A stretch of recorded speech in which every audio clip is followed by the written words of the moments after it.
আজ আমরা আমন্ত্রণ জানিয়েছি জাতীয় নদী রক্ষা কমিশনের সাবেক চেয়ারম্যান ডক্টর মঞ্জুর আহমেদ চৌধুরী। ডক্টর মঞ্জুর আহমেদ চৌধুরী, আপনাকে আমাদের অনুষ্ঠানে স্বাগত জানাচ্ছি। ধন্যবাদ। জনাব মঞ্জুর আহমেদ চৌধুরী, আপনি শুনলেন আমি গণতন্ত্র আসলে কি, কিসের উপর নির্ভর করে, সেটা নিয়ে আমার মধ্যে একটু দ্বিধাদ্বন্দ্ব কাজ করছে। আপনার কাছ থেকে বিষয়টা আমরা একটু ক্লিয়ার দিতে চাই।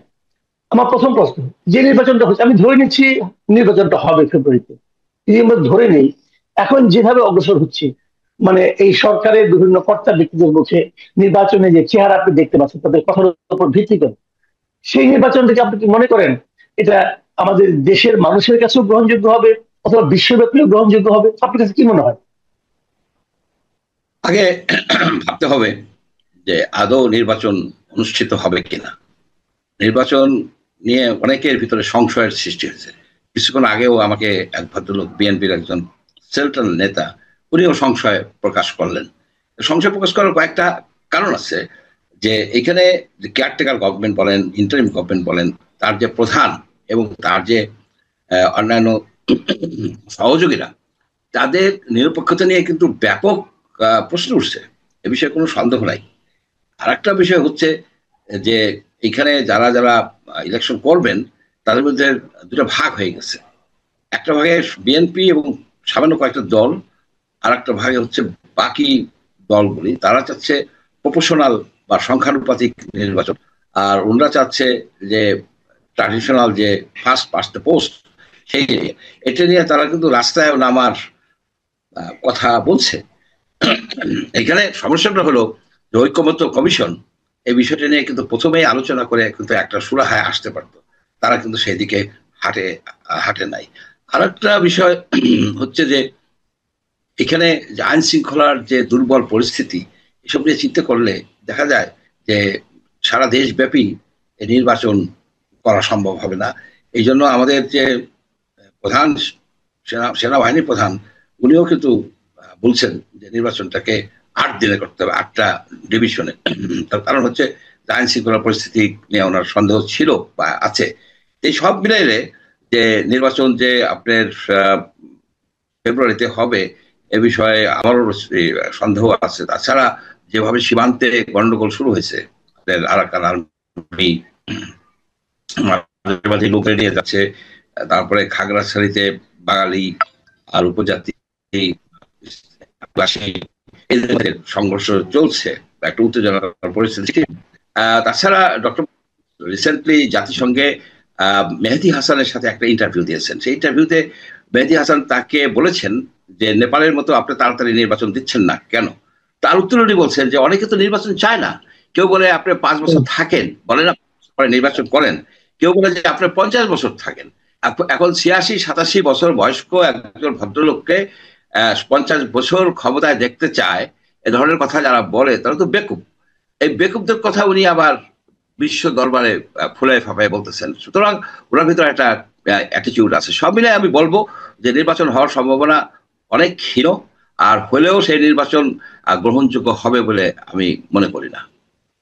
আচ্ছা, আরেকটা বিষয়, আপনি যেহেতু আমি যেটা বলেছিলাম যে নির্বাচন হলে কি হবে, আপনি নির্বাচন হওয়াটা নিয়ে সন্দেহ প্রকাশ করছেন, কাজে এটা নিয়ে আমার আর কিছু বলার নেই। কিন্তু একটা বিষয় আপনি বলবেন যে সংস্কার নিয়ে সবচেয়ে, এই সরকার দায়িত্ব নেওয়ার পর সবচেয়ে ঢাক ঢোল পিটিয়ে যে কাজটা শুরু করলো সেটা হলো সংস্কার।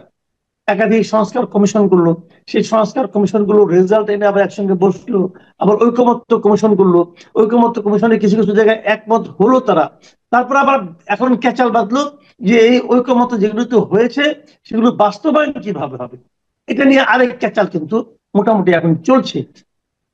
এর মধ্যে আবার দেখলাম কেউ কেউ সংবিধানের বিভিন্ন রকম ধারা উল্লেখ করে বলছে যে এই সরকারের যে গঠন প্রক্রিয়াটা সেটাই অসাংবিধানিক হয়েছে, সেটাই ভুল হয়েছে। এই সমস্ত আলোচনা কিন্তু এখন এরই মধ্যে আমরা শুনতে পাচ্ছি। তো এখন আমার যেটা বেসিক প্রশ্ন আপনার কাছে সেটা হলো যে তারা কি সংস্কার করবে? মানে আমরা যেগুলোতে আনহ্যাপি সেগুলোতে সংস্কার করবে। এই দেশের মানুষের মনে সবচেয়ে বড় সমস্যাটা কি এই মুহূর্তে? আমি তো মনে করি এই দেশের মানুষের মনে গত 15 বছর ধরে সবচেয়ে বড় সমস্যা হচ্ছে দুর্নীতি। এখন এই দুর্নীতি সংস্কারে, এই সংস্কার কমিশনে এই সমস্ত যে 84-85 তারা ঐক্যমত্য হয়েছে, এখানে কোন ধারাটা বাস্তবায়ন করলে দুর্নীতি থামবে? এই সংস্কার কার জন্য? ওখানে দ্বিকক্ষ হবে নাকি এক কক্ষ হবে, পিআর হবে নাকি পিআর হবে না, এগুলির সঙ্গে দুর্নীতি যে থাকবে না, এর ব্যাপারে তারা কি পদক্ষেপের পদ্ধতি নিতে পেরেছে? এই সংস্কারের সঙ্গে সাধারণ মানুষের সংযোগ যোগাযোগ কতটুকু আছে আপনার কি মনে হয়? দেখেন, এই সংস্কারগুলি কমিশনগুলি যে করা হয়েছে সাধারণ মানুষের জন্য না, রাজনীতিবিদদের লোক এবং কিছু লোককে প্রোভাইড করার জন্য, রাজনীতিবিদদেরকে এনগেজ করে রাখার জন্য। আপনি দেখেন, এগুলি তো কমিশন না। প্রত্যেকটা কমিশন হয় আইনের দ্বারা প্রতিষ্ঠিত, অধ্যাদেশ করতে হতো। এখানে কিন্তু committee, these are committee, committee রিকমেন্ডেশনগুলি গ্রহণ নাও করতে পারে পার্লামেন্ট। কমিশন হলে এক ধরনের জোর থাকতো, এক। দুই নম্বর হলো অনেক আননেসেসারি কমিশন করা হয়েছে। আসল যে জিনিসটা ছিল যে দুর্নীতি দমন আপনি কিভাবে আপনি করতে পারেন, এবং আপনার সংবিধানে কোন ধারা করলে যে প্রধানমন্ত্রী একটা দৈত্য দানবের মতো ক্ষমতা সম্পন্ন না হইতে পারে, সেই বিষয়টাই ছিল মূল কথা। কিন্তু সেগুলি সব ছেড়ে দিয়ে ওনারা নানা দিকে কাজের মধ্যে জড়িত হয়ে গেল। যেমন ধরুন, ওনারা চলে গেল যে পোর্ট দিয়ে দিতে হবে বিদেশিদের কাছে।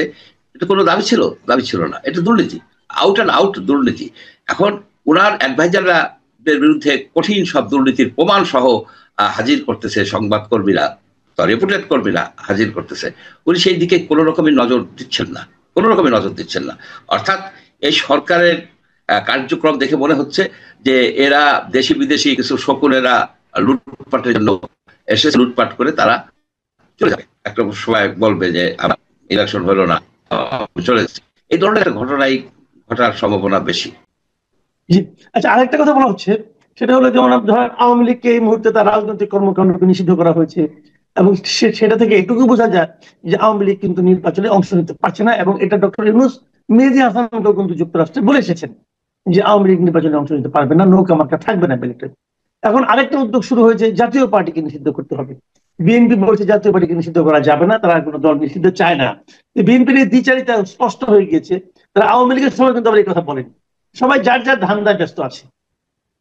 এখন প্রশ্ন হলো, যদি আপনি একটা রাজনৈতিক দলকে নিষিদ্ধ করে দেন এবং সেই রাজনৈতিক দলে যারা সমর্থক আছেন তারা তাদের ভোট দেওয়ার সময় ব্যালট পেপারে তাদের জন্য পর্যাপ্ত সংখ্যক যদি বিকল্প না থাকে, তাহলে সেই ভোটকে আপনি কতটুকু ভোট বলবেন? আসল কথাটা হচ্ছে যে আওয়ামী লীগের একটা উল্লেখযোগ্য সংখ্যক লোক আছে যারা আওয়ামী লীগের ভোটার, বা আওয়ামী লীগ নৌকা মার্কা থাকলে তারা নৌকা মার্কা ক্যান্ডিডেটকে ভোট দেবে, এ বিষয়ে কোনো সন্দেহ নাই। কিন্তু আওয়ামী লীগের যে বর্তমান নেতৃত্ব, এক্সিস্টিং নেতৃত্ব, সেই নেতৃত্ব তাদের রাজনৈতিক ক্ষমতাকে ব্যবহার করে দেশের ভিতরে অনেক লুটতারাজ, গুম খুন অনেক কিছু করছে। তারা বেসিক্যালি অপরাধী, তারা ক্রিমিনাল। তাদেরকে আওয়ামী লীগার হিসেবে দেখলে হবে না। এই ক্রিমিনালদেরকে যদি আপনার বিচারের আওতায় আনেন এবং শাস্তি প্রদান করেন, এবং তাহলে তো কোনো অসুবিধা নাই। আওয়ামী লীগের যারা সাধারণ ফলোয়ার, যারা সাধারণ কর্মী বা সাধারণ সাপোর্টার, তাদেরকে ভোটাধিকার ই করতে পারেন না, তো তাদেরকে তার ভোটাধিকার আপনি নিয়ে যেতে পারেন না। এখন এখানে একটা অত্যন্ত একটা মানে গেম খেলা চলছে। আওয়ামী লীগকে যদি ব্যান্ড করা যায়, তাহলে আওয়ামী লীগের ভোটারদেরকে কোনো না কোনো ভাবে প্রলুব্ধ করে নেওয়া যাবে। জামাতও নিতে পারে যে তোমাদেরকে প্রোটেকশন দেওয়া হবে, তোমাদেরকে আমরা উপজেলার নির্বাচনে সহায়তা করবো, যেখানে ইন রিটার্ন তাদেরকে ভোট দিতে হবে। জাতীয় পার্টিও করতে পারে, এমনকি বিএনপিও করতে পারে। অর্থাৎ আওয়ামী লীগের যে ভোটার আছে যারা, তাদেরকে এরা প্রলুব্ধ করে ভয় দেখিয়ে অথবা ভোট কেন্দ্রে আসতে না দিয়ে তারা তাদের মতো করে নির্বাচনটা করতে চায়। এই নির্বাচনটা ইনক্লুসিভ হবে না। এখানে আওয়ামী লীগের যারা অপরাধী না, তার তো ভোটাধিকার আছে, তাকে আপনি ভোট দিতে দিবেন না কেন? দিতে হবে ভোট দিতে। কিন্তু অপরাধী যারা, যারা গ্রামে গঞ্জে অনেক লুটপাট করছে, অনেক জমি দখল করছে, খুন করছে, সেসব লোককে কিন্তু আপনারা ধরতেছেন না, এই সরকার ধরতেছে না, কোনো ট্রাইব্যুনাল করতেছে না। তারা কিন্তু ওই আছে, আলো আধারির মতো করে আছে। এইভাবে তো চলে না। ক্লিয়ার কাট একটা থাকবে, এবং আপনার ইনক্লুসিভ হতে হবে। যদি আপনার 2 কোটি ভোটারকে আপনি ভোট দেওয়ার, তাদের পছন্দের ভোট দেওয়া থেকে বঞ্চিত করেন, তাহলে সেটা তো আপনার গ্রহণযোগ্য নির্বাচন হবে না। অ্যাট দ্য সেম টাইম এটাও সম্ভব না। বর্তমান নেতৃত্ব বলেছেন যে আওয়ামী লীগে যারা ভোট দিতে চায়, যে ভোটাররা আছে, তাদের তো ভোট দিতে মানা করা হয় না, তারা ভোট দিতে পারবে, তাদেরকে অন্য কোনো মার্কায় ভোট দিতে হবে, বাট নৌকা মার্কা থাকবে না। তো এইটা কি মানে আপনার গণতান্ত্রিক হলো?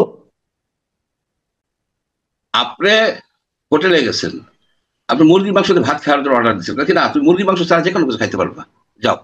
এখন যারা আওয়ামী লীগের সমর্থক, যারা আওয়ামী লীগের সমর্থক, তাদেরকে যদি আপনি বলেন জোর করে শিবিরে ভোট, এই জামাতে ভোট দাও, কিংবা জাতীয় পার্টিতে ভোট দাও, কিংবা অন্য কোনো ধরনের নির্বাচন, ভোটার তুমি তো ভোট দিতে পারো, তুমি তো ভোট দিতে পারো, এই ওই অন্য পার্টি, যে কোনো পার্টি ভোট দিয়ে আসো। এইগুলি হচ্ছে কি ওই চালাকি, চালাকি এক ধরনের ফাইজলামো, এগুলি কোনো ওই না। অ্যাকচুয়ালি যে লোক যে দলকে ভোট দিতে চায় তাকে সেই ভোটটা দেওয়ার জন্য নিশ্চিত ব্যবস্থা করতে হবে, সেটা এরা পারবে না, এরা পারবে না। At the same time Awami লীগের যারা মানে কালপ্রিট, যারা এই দেশে এই অন্যায় অবিচার এসব করছে, তাদেরকে এরা কোনো শাস্তি দিতে পারতেছে না। তারা যারা বিদেশে পালাই গেছে তাদের নিয়ে হইচই লম্পজম্প করে। দেশের মধ্যে যেসব লোকজন আছে, আওয়ামী লীগের সহযোগী আছে, বসুন্ধরা গ্রুপ আছে, এসআলম আছে, তাদের সব অ্যাসেট আছে, আরো আছে, তো অনেক আছে, কিন্তু তাদেরকে এরা ধরতেছে না। না ধরে একটা সোর্স জাতির সাথে প্রতারণা করা হয়েছে। যে ছেলে মেয়েগুলি মারা গেছে তাদের আত্মার সাথে এরা প্রতারণা করতেছে। যে ছেলেগুলি আহত হয়েছে, চোখ হারাইছে, পা হারাইছে, তাদের সাথে এরা একটা নিষ্ঠুর প্রতারণা করে গেল। বললাম গেল কারণ কি, তারা যে পর্যায়ে চলে আসছে, এই পর্যায় থেকে তারা একটা সুষ্ঠু নির্বাচনও এনশিওর করতে পারবে না। দেশে গণতান্ত্রিক যে উত্তরণ, সেই উত্তরণের সম্ভাবনা আমি দেখি না ডক্টর ইউনূসের নেতৃত্বে। সুতরাং ডক্টর ইউনূসের জন্য সবচেয়ে অনারেবল, সম্মানজনক পথ হচ্ছে তিনি তার দেশি বিদেশি যাদেরকে নিয়ে এই কর্মকাণ্ডগুলি চালাচ্ছেন, এবং যেসব জিনিসগুলি উনি দুর্নীতির মাধ্যমে করছেন, যেমন যা যা করছেন, সেগুলিকে ফেরত দিয়া ওনার রিজাইন করা উচিত। উনি যদি না যায়, ওনাকে রিজাইন করাই দেওয়া উচিত। নতুন একটা সরকার করা উচিত যারা বাঙালিদের আশা আকাঙ্ক্ষা বুঝে এবং তার বাস্তবায়নের জন্য কাজ করতে পারে। এই ধরনের লোকজন দরকার আমাদের। এরা তো সব বিদেশি, দেশের থেকে বিদেশ। ডক্টর ইউনূসের সরকার একটা নিরপেক্ষ অবাধ নির্বাচন করতে সক্ষম নন।